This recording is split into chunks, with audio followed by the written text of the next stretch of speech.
Assalamu alaikum, this is Shehbaz Ali and I welcome you all on my YouTube channel Shikarpur physics academy. तो कैसे हैं आप सब? उम्मीद है आप सब ठीक होंगे। तो आज की वीडियो के अंदर हमारा जो लेक्चर है क्लास मैट्रिक्स से है, चैप्टर नंबर 7 से लेक्चर नंबर 8 है डायरेक्शन ऑफ इंड्यूस्ड ईएमएफ, या जिसे हम लेंज लॉ भी बोलते हैं। अब पिछले लेक्चर्स के अंदर हमने पढ़ा है कि जब भी आप किसी भी कॉइल या कंडक्टर का फ्लक्स चेंज करेंगे तो उसके अंदर ईएमएफ प्रोड्यूस होता है, और ये बात हमें बताई थी माइकल फेराडे ने। ठीक है, माइकल फेराडे ने हमें बताया था किसी भी कॉइल या कंडक्टर का जब आप फ्लक्स या मैग्नेटिक फील्ड लाइन चेंज करेंगे तो क्या होता है, उसके अंदर ईएमएफ प्रोड्यूस होता है। पर उन्होंने ये नहीं बताया कि वो ईएमएफ किस डायरेक्शन में प्रोड्यूस होगा।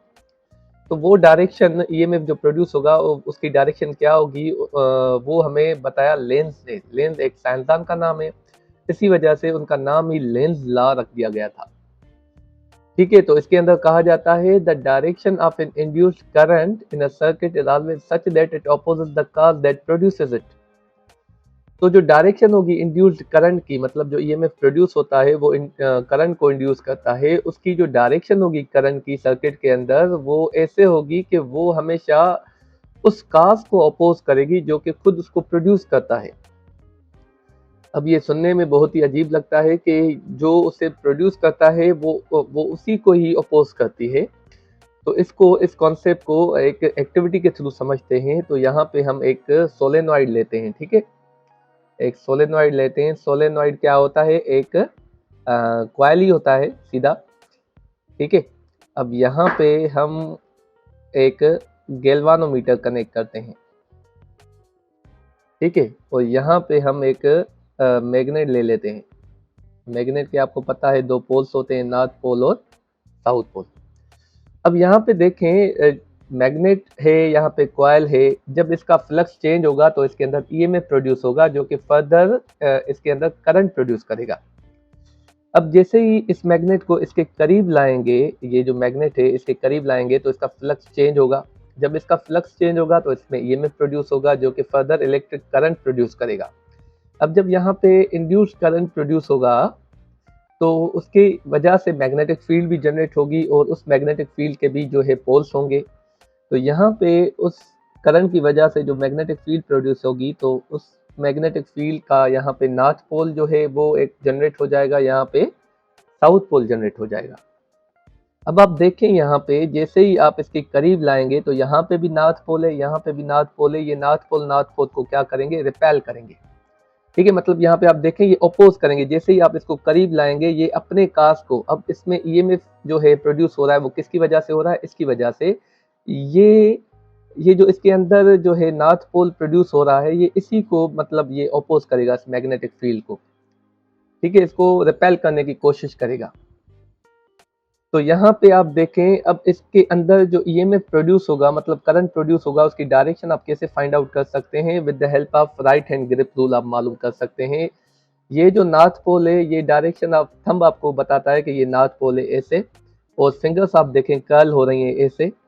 तो मतलब जब नॉर्थ पोल इस तरफ है तो उसके अंदर जो जो करंट प्रोड्यूस होगा वो क्लॉकवाइज होगा। ये फिंगर्स आप देखें जहाँ पे कर्ल हो रही हैं वे उस डायरेक्शन में करंट प्रोड्यूस होगा। तो आप कह सकते हैं इसके अंदर जो करंट प्रोड्यूस होगा तो वो क्लॉकवाइज करंट होगा।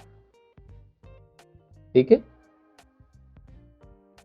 ये क्लॉकवाइज होगा। मतलब ये एक्टिविटी आपको दिखाती है जब भी आप इसके करीब जो है मैग्नेट को लेके जाएंगे तो यहाँ पे नॉर्थ पोल और साउथ पोल डेवलप हो जाएगा, और नॉर्थ पोल इसके नॉर्थ पोल को मतलब ये रिपेल करेंगे डेफिनेटली, मतलब अपोज कर रहा है अपने ही काज को जो कि ईएमएफ इसको प्रोड्यूस कर रहा है इसके अंदर, उसी को मतलब ये जो है अपने काज को मतलब इसका काज ये है मैग्नेट जो है उसको अपोज करने की कोशिश कर रहा है। अब यही मैग्नेट जब इसको हम दूर लेके जाएंगे, जब इसको दूर लेके जाएंगे तो क्या होगा? तो मैग्नेटिक जो पोल्स हैं वो भी रिवर्स हो जाएंगे। यहाँ पे नॉर्थ की जगह पे साउथ पोल डेवलप हो जाएगा, और यहाँ पे साउथ की जगह नॉर्थ पोल डेवलप हो जाएगा। अब आप यहाँ पे देखें कि ये जो साउथ है जब ये पीछे जाएगा, मतलब ये इससे दूर जाएगा, फार जाएगा, तो यहाँ पे नॉर्थ है, यहाँ पे साउथ हो गया, तो ये इसको अट्रैक्ट करेगा। आप मतलब जब इससे दूर जा रहा है तो इसको अट्रैक्ट कर रहा है, जब इसके करीब आ रहा है तो इसको रिपेल कर रहा है। मतलब टोटली ऑपोजिशन हो रही है, मतलब अपोज कर रहा है अपने काज को। अब यहाँ पे देखें, अब ये थंब इस डायरेक्शन में है। ठीक है, थंब इस डायरेक्शन में, और फिंगर्स आप देखें कहाँ पे, इनवर्ट कर्व हो रही है, मतलब एंटी क्लॉकवाइज।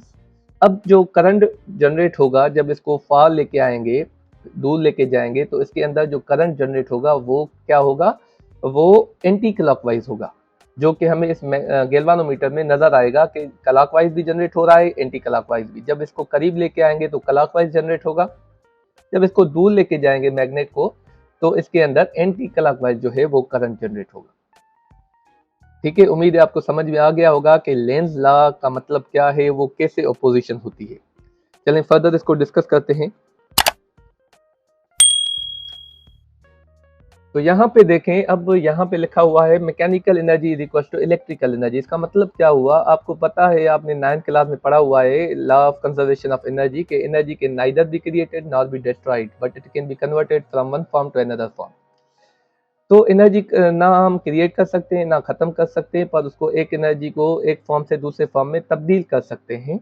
तो यहाँ पे जो हमें ईएमएफ मिल रहा है कॉइल के अंदर, वो कहाँ से आ रहा है ईएमएफ, वो एनर्जी कहाँ से मिल रही है, तो वो आपकी मैकेनिकल एनर्जी की वजह से मिल रही है। मतलब जब आप उसको करीब लेके जाएंगे फिर दूर लेके आएंगे, उसका फ्लक्स जो है वो कंटिन्यूसली चेंज करेंगे कॉइल का, तभी जाके इलेक्ट्रिकल एनर्जी आपको मिलेगी। तो जितनी आप मैकेनिकल एनर्जी उसको इनपुट में देंगे, आउटपुट में उतनी आपको इलेक्ट्रिकल एनर्जी मिलेगी। तो हम यहाँ पे कह सकते हैं it is manifestation of law of conservation of energy. ठीक है, तो ये भी एक law of conservation of energy की फॉर्म है। ठीक है, अब फार्मूले को डिस्कस करते हैं कि ईएमएफ जो प्रोड्यूस होगा उसको कैसे फाइंड आउट कर सकते हैं। तो ईएमएफ जो है, ये ई की सिंबल है ईएमएफ की, is directly proportional to rate of change of flux. ये फ्लक्स की जो है सिंबल है। तो जितना मतलब फ्लक्स आप चेंज करेंगे उस कॉइल का, सोलेनॉइड का, उतना ही ईएमएफ ज्यादा प्रोड्यूस होगा।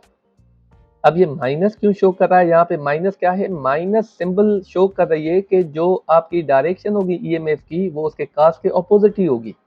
This sign shows that the direction of EMF. ठीक है, तो ये माइनस शो करे कि उसकी डायरेक्शन ऑपोजिट होगी to the cause that will produce it.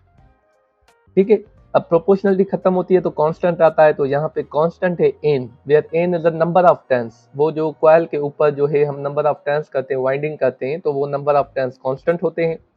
ठीक है, D phi upon D T, मतलब rate of change of flux. तो इस फार्मूला की मदद से हम जो है ईएमएफ मालूम कर सकते हैं। यहाँ पे लिखा हुआ है कि where E is induced EMF, तो ये इंड्यूस्ड ईएमएफ है। ये जो सिंबल है वो है चेंज इन मैग्नेटिक फ्लक्स, मतलब जो फ्लक्स कॉइल की चेंज होगी। और जो एन है वो number of turns in the coil, तो कॉइल के अंदर जो नंबर ऑफ टर्न्स है वो दिखाता है। तो उम्मीद है ये जो लेक्चर है लेंज लॉ का, वो आपको बहुत ही अच्छे तरीके से समझ में आया होगा। फिर भी कोई क्वेश्चन या क्वेरी रह गई है तो आप कमेंट सेक्शन में पूछ सकते हैं। इंशाल्लाह will meet you in the next lecture. Thank you very much.